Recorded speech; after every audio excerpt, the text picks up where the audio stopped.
Namasté les amis, aujourd'hui 86e jour de l'aventure réveil à Katmandou. Vous l'imaginez peut-être, si je suis revenu ici, c'est parce que c'est bientôt la fin du séjour ici au Népal et peut-être même la fin de ce grand voyage de 6 mois. Oui, ça doit faire bientôt 6 mois que je suis parti. Je n'ai aucune idée de ce que je fais après. Alors je suis revenu ici parce que je vais quitter le pays depuis Katmandou et puis je vais prendre un petit peu de temps là pendant les 2-3 jours qui viennent pour réfléchir justement à une éventuelle suite du voyage. Peut-être que dans 4 jours je serai en France, peut-être que je vais acheter un billet d'avion pour aller je ne sais où. D'ailleurs vous êtes nombreux à m'envoyer des messages, à me poser la question: Jules, tu vas où après le Népal? Je n'en sais rien, je ne prévois plus rien à l'avance les amis depuis septembre 2020. Hein. Les conditions d'entrée, les restrictions, les formalités, tout ça c'est un peu compliqué. En 2020 quand je suis parti en Tunisie c'était sur un coup de tête. Cette année-là il y avait seulement la Turquie qui était prévue, le Mexique, le Guatemala, je me suis décidé voilà 3-4 jours à l'avance. Cette année il y avait seulement l'Ouzbékistan qui était prévu, le Maroc pareil, je me suis décidé 3 jours à l'avance, République tchèque c'était un coup de tête, le Népal je suis venu parce que c'était ouvert. Voilà, je ne sais pas du tout où je serai dans 3-4 jours, on verra, ça sera la surprise. En tout cas aujourd'hui c'est une nouvelle journée à Katmandou et j'ai envie de faire une journée classique d'un point de vue touristique. Il y a 2 sites que j'aimerais redécouvrir.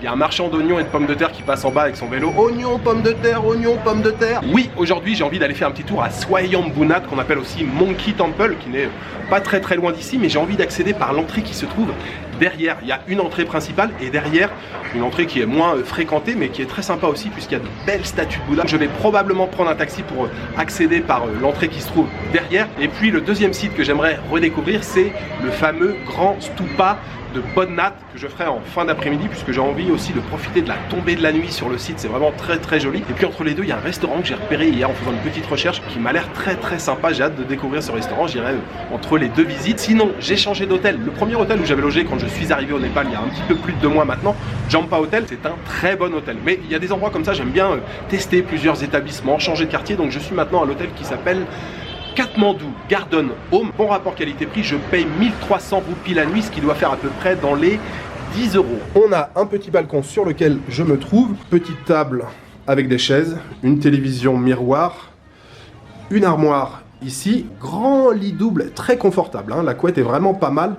Il y a une clim ici, enfin qui fait chauffage en ce moment, petite table de nuit et une salle de bain très propre ici, avec les toilettes, le lavabo et la douche de ce côté-là.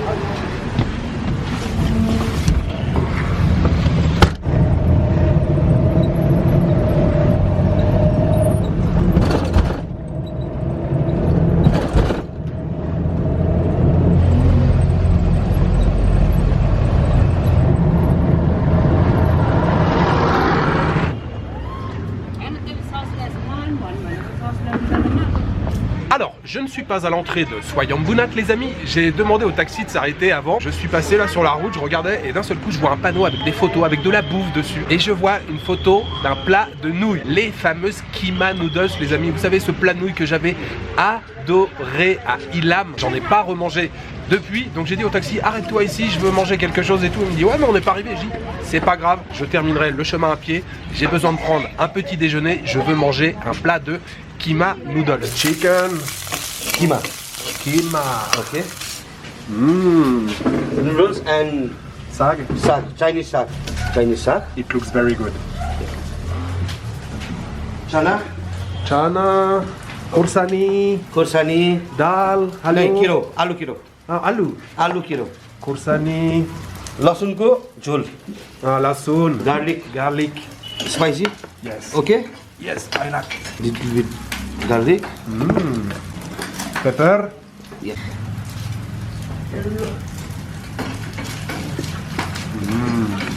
Okay. Special masala. Piaz, Pyaz, onion, tomato, and chili. Special. Black pepper. special mix. Yeah. Petit morceau de viande de poulet là. Masala. Okay. Chicken. Carrot. Carrot. And some saag. Lemon. Okay. Perfect. Thank you so much, my friend. Thank you. Ça sent bon. It smells very good.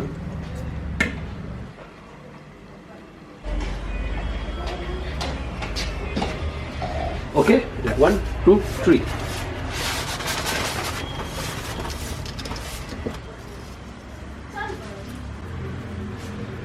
इसमें चिंटी का लहसुन yeah, sha more than popular chow. Okay.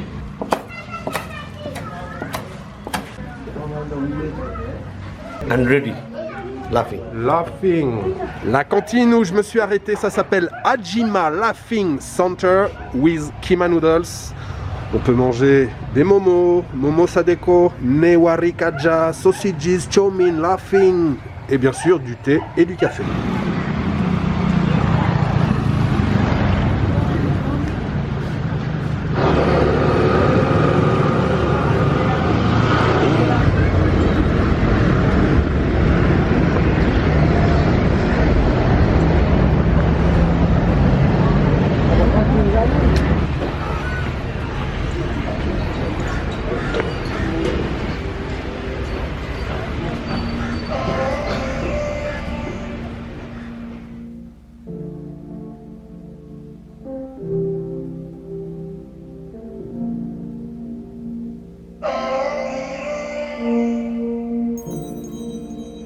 In the evening you've been calling.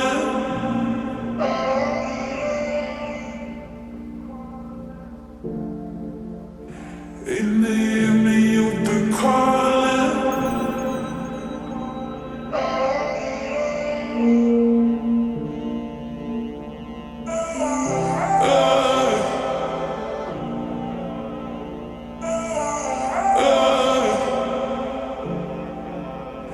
In the evening you've been calling.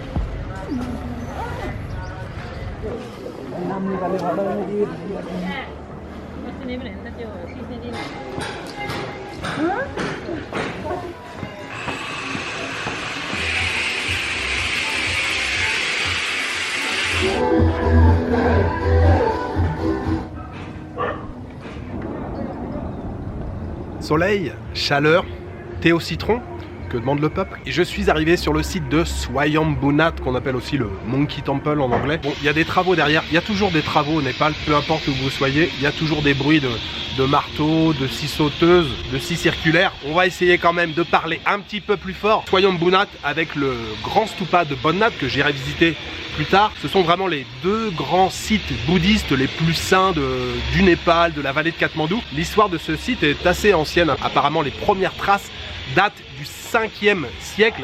Et selon la mythologie, en fait, la vallée de Katmandou avant...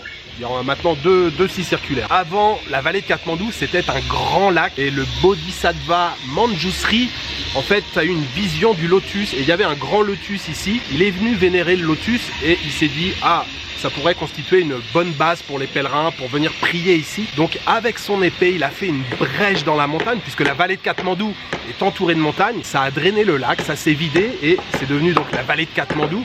Et ça a permis donc aux pèlerins de venir visiter plus facilement le site. Le lotus s'est transformé en colline et la fleur est devenue donc le fameux stupa de Swayambunat. Donc c'est un site bien sûr incontournable quand on vient en Népal. Sinon, juste avant, vous avez vu, j'ai mangé donc les Kima Noodles. Je me suis régalé. Alors il m'a demandé si je voulais relever, si j'aimais spicy. Je lui dis ouais. Il s'est fait très plaisir. C'était quand même bien relevé, mais c'était délicieux. Le goût de la viande, les pâtes et tout. L'assiette de nouilles c'était 180. Avec le coca j'ai dû payer 230 je crois. Cette très bonne assiette de nouilles de Kima Noodles, je voudrais la dédier aux tipeurs. J'aimerais remercier aujourd'hui Mailing, DJ 25 et Fabrice 362.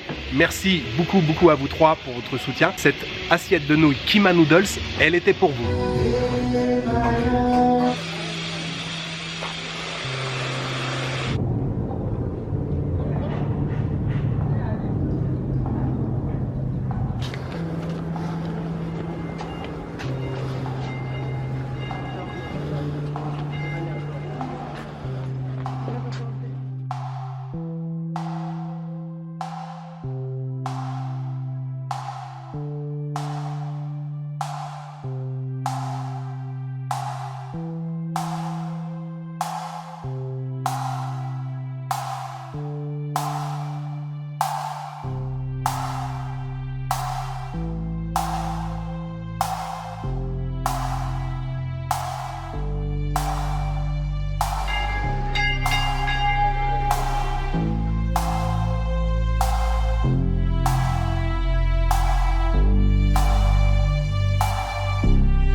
Thank you.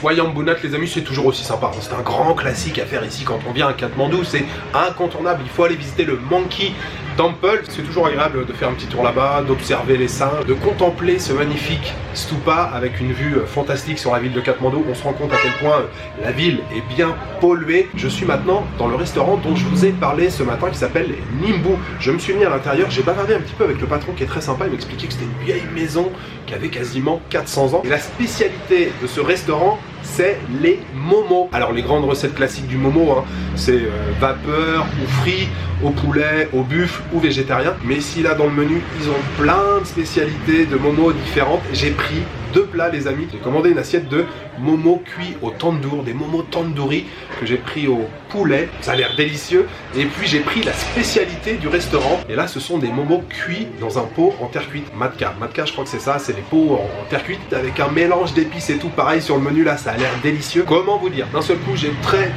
faim. Ça y est, le premier plat est arrivé. Regardez, c'est beau. Un joli pot en terre cuite avec un petit peu de salade à côté, fromage. On va découvrir ça tout de suite. Waouh! Vous avez pas l'odeur, mais je peux vous assurer que ça sent très bon. Regardez-moi toute cette sauce avec là. Donc ceux-là sont végétariens. Waouh, ça sent trop bon. Ouais, ça a l'air terrible, hein, vraiment. Quand j'ai commandé le patron, je lui ai dit ouais je veux prendre 2 plats. Il m'a dit ah t'es sûr, matka là, cuit dans le pot en terre cuite. Il m'a dit c'est déjà assez riche et tout, il y a pas mal de sauce avec. Je lui ai dit non, je veux vraiment 2 plats. C'est vrai que la sauce là, elle a l'air bien riche, bien épaisse.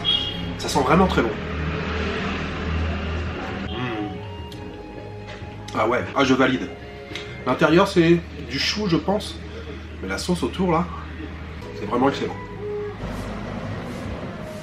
Les tandoori momo au poulet. Pareil, hein, ça sent très très très bon.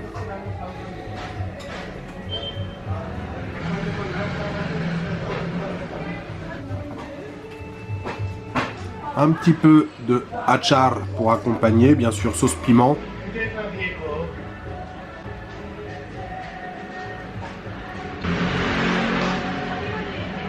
Le goût des épices a tombé par terre. On sent bien la cuisson au tandoor là. Ça a vraiment un petit goût particulier. Je me régale. C'est une merveille.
नियमित रूपमा साबुन पानीले हात धुने तथा सेनिटाइजरको प्रयोग ठिक छ ठिक छ।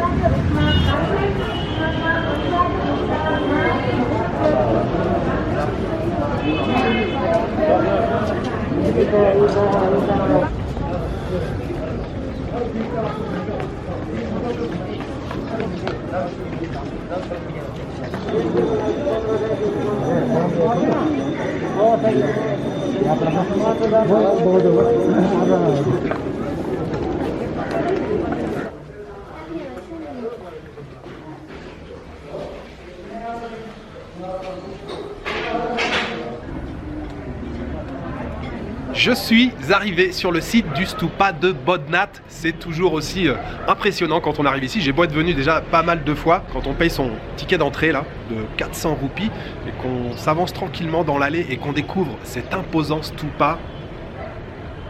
Alors le stupa, qu'est-ce que c'est? C'est censé abriter les reliques de Bouddha ou d'un homme saint. Le stupa, c'est très symbolique, hein. On a le socle qui représente la terre, on a ensuite le dôme qui représente l'eau, on a la tour ensuite qu'on appelle, je crois, l'armika qui symbolise le feu, et puis on a l'ombrelle tout en haut qui symbolise l'air. Et évidemment, il y a une très très grande ferveur religieuse ici. Moi, j'aime beaucoup venir en fin d'après-midi parce qu'il y a beaucoup de pèlerins qui viennent et qui font donc le tour du stupa, qui font des prières, qui font tourner les moulins à prières. On a aussi pas mal de drapeaux de prières.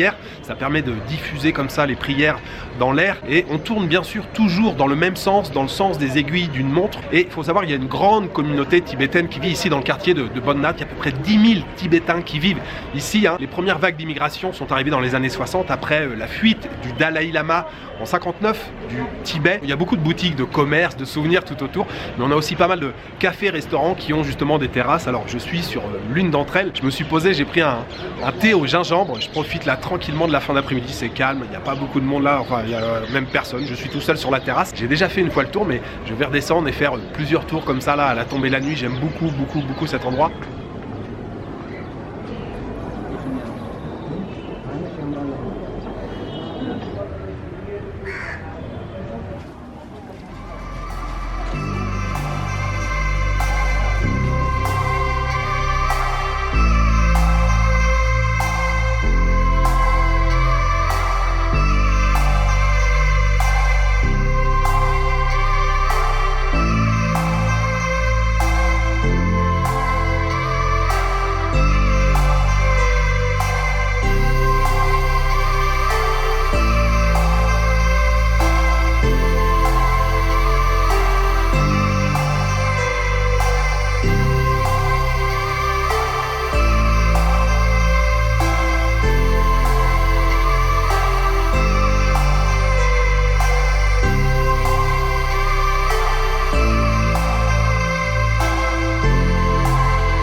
Wow.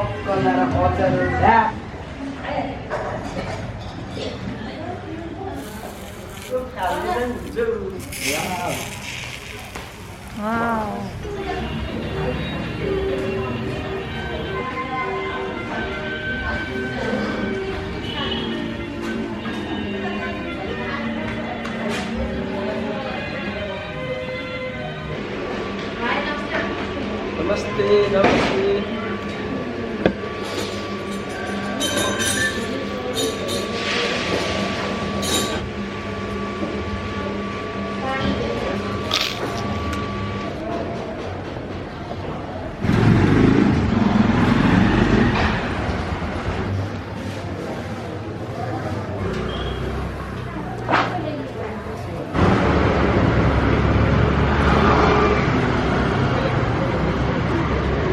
Magnifique journée aujourd'hui à Katmandou avec la redécouverte de deux grands sites bouddhistes et puis un festival au niveau de la bouffe. Hein. Commencé par les Kima Noodles ce matin, les 2 assiettes de momo que j'ai mangé là, c'était vraiment excellent. Tandoori et Makta, c'est vrai que c'était assez riche, hein. Ça tient bien au corps et le patron est très très sympa. Je vous conseille cette adresse. Le restaurant s'appelle Nimbu. J'ai payé 760, ça doit faire à peu près dans les 5 €. C'était très bien. Ces 2 très bonnes assiettes de momo, j'aimerais les dédicacer aux tipeurs. J'aimerais remercier aujourd'hui Jess de Cuba, Aurélie Poirier et Mohamed Djegam. Merci beaucoup pour votre générosité. Et puis ce soir, vous l'avez vu, j'ai mangé un dalbat un peu à part. C'était pas une base de riz, c'était dido, une espèce de pâte, une espèce de purée. Et ça revient un petit peu à la mode, je sais, dans les restaurants, à la mode. Je sais pas si c'est le terme bien approprié, mais on en trouve davantage maintenant dans les restaurants. Je sais que c'était surtout consommé dans les villages, davantage en altitude. Le dido, c'est fait à base de, alors comment on dit en français, buckwheat, sarrasin, comme les galettes en Bretagne. Donc c'est de l'eau qui est mélangée avec de la farine de sarrasin. On rajoute de temps en temps un petit peu de beurre avec. En fait, j'en ai mangé il y a quelques jours quand j'étais à Pokhara avec Rajan. On a été manger chez une copine à lui. Elle a préparé du dido et j'avais envie d'en manger. Puis j'avais surtout envie de vous le présenter. Donc ce soir, dalbat au dido. J'aime beaucoup, hein, mais c'est assez pâteux, consistant. Ça tient encore. Je crois que ça a une valeur nutritive assez importante. Ah oui, si, j'ai oublié de vous dire. Bon, vous l'avez vu sur les images. Je suis allé dans un café cet après-midi, un très joli café. Après les 2 assiettes de momo, là, quand je fais un bon repas comme ça, j'ai envie de sucré, mais pas d'un Kit Kat ou d'un Snickers. J'ai envie d'un petit truc un peu plus raffiné, un peu plus fin. Je me suis trouvé un café. Oui, il n'y a pas que des boui-boui poussiéreux, hein. Ici au Népal, il y a aussi des quartiers où on trouve des cafés un peu plus branchés, un peu plus cool, un peu plus soignés en termes de décoration. J'ai pris un double espresso. Il y avait le choix déjà en café Colombie, Costa Rica, Guatemala. J'ai pris un café de Colombie. J'ai pris un éclair au chocolat. Je me suis régalé. Alors ce genre d'établissement, c'est pas pour toutes les bourses, hein. C'est pas n'importe quel Népalais qui peut aller là-bas. J'ai payé, je crois, 5 € pour le café avec l'éclair. Voilà, il me reste juste à vous souhaiter une bonne soirée, une bonne nuit ou une bonne après-midi. Je vous donne rendez-vous demain pour une nouvelle journée au Népal. Peut-être la dernière journée au Népal. Ciao, good night.